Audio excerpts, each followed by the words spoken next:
altres ajuntaments bellesans o molts altres ajuntaments de Catalunya i inclús de l'Aragó i d'altres llocs van fer paper moneda perquè hi havia una manca de moneda, sobretot de moneda divisionària. Això es va deure que per una banda l'or i la plata el mateix govern la va acaparar per pagaments internacionals, però la gent també es guardava la plata a casa perquè tenia por del que podia passar en el futur.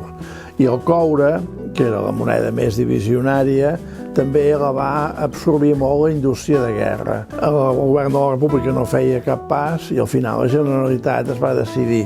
per una banda, a fer ella mateixa bitllets i després va facultar als ajuntaments amb una llei nova a resoldre els seus problemes de tipus econòmic de la manera que considerés convenient, amb el qual va obrir la porta a que poguessin fer el seu paper moneda. Bé, aquests bitllets n'hi ha de tota mena, n'hi ha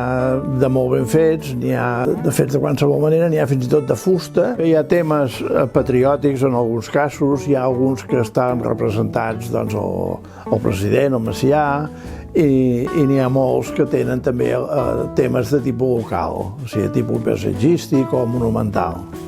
Els noms dels pobles van canviar i tots els que tenien el nom d'un sant o parlaven del rei, doncs el van eliminar. Així, per exemple, doncs, Sant Cugat del Vallès es va convertir en Pins del Vallès